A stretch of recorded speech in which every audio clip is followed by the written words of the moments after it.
Hey guys, welcome back to my channel The Curious Palate. This is Vidya Shivalingam. As you guys must have noticed by now, I usually publish one video per week. But today's video is special. I wanted to release this right away as Ganesh Chaturthi is coming up and we would want to make the perfect modak for our foodie god. I will be sharing all the tips and tricks to make a modak which does not crack or break while cooking, and I will also show you how to make a modak with and without a mold. If you haven't already subscribed to my channel, please subscribe right away. This recipe is very different compared to the other recipes out there, especially for someone who does not like a coconut-based filling.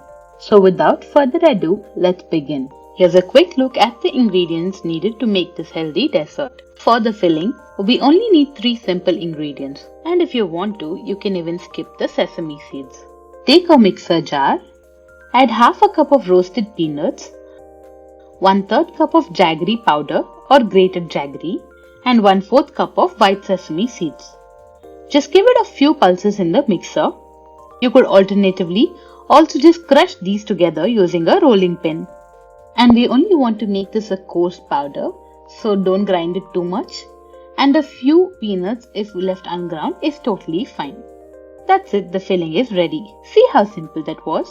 Next, for the modak dough, which by the way is also gluten-free, we will be using rice flour. I told you, this dessert is healthy. Take 1.5 cups of water, add around half a teaspoon of salt and 1 tablespoon of clarified butter or ghee. Give this a quick stir and bring it to a rolling boil. Now add 1 cup of rice flour and mix it well to avoid forming any lumps. Cover the dough with a lid and allow it to cool down a little before we knead the dough. Here we could use regular rice flour or even the modak flour available at the market. Once it's cooled down a bit and it is at a temperature you can work with, lightly grease your hands with some clarified butter and knead this dough to a smooth dough. As you can see, the dough is still hot to touch, but something which I can handle. Knead it at least before it cools down completely. One important thing is to make sure that the dough has no cracks on it. The dough for the modak is ready and it's quite soft and supple. Immediately cover it with a cling wrap to prevent the dough from drying.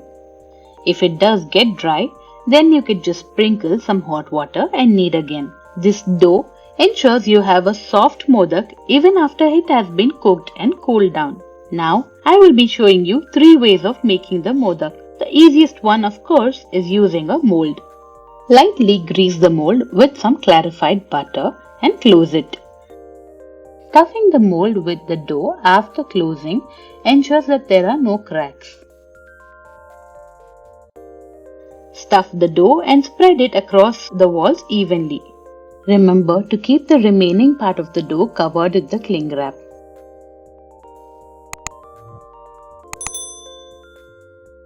Then add the filling. Around a spoon of it will do. Do not overstuff it. The modak might break while cooking if you do so. Then take another small piece of the dough and seal the top. Tightly press and seal the modak well, otherwise while cooking this might come off. Carefully release the modak from the mold and keep it aside until you have enough ready to steam. The next 2 methods are to make one without a mold. Take a slightly larger dough in size, somewhat similar to a golf ball size. Press and make a round bowl shape and pinch the corners to make some pleats. Now stuff the modak and seal it by bringing all the pleats together. Remove the excess dough if any. The traditionally shaped modak is ready. The last method is very simple. Slightly knead the dough just before you make the modak each time.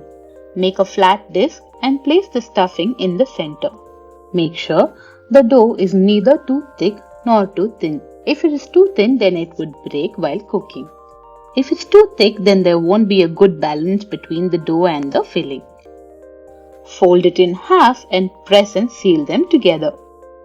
All the 3 shapes of modak are done. And if you want to see my recipe on fried modak, Let me know in the comment section below. It's better to also cover the modak so that they don't dry up. Now place them in a steamer basket or an idli stand. Remember to grease the stand before placing the modaks or sweet dumplings. Place the basket over boiling water and allow it to steam for 10 to 12 minutes. Once it's done steaming, carefully remove them and set aside. Store them in an airtight container while you steam the next batch. You can add some saffron soaked in milk just for garnishing. The amazingly delicious and healthy modaks are now ready. I hope you guys try this recipe and give this recipe a huge thumbs up if you like it. And subscribe to the Curious Palate for more such amazing recipes. Bye bye. Stay home and stay safe. And happy Ganesh Chaturthi in advance.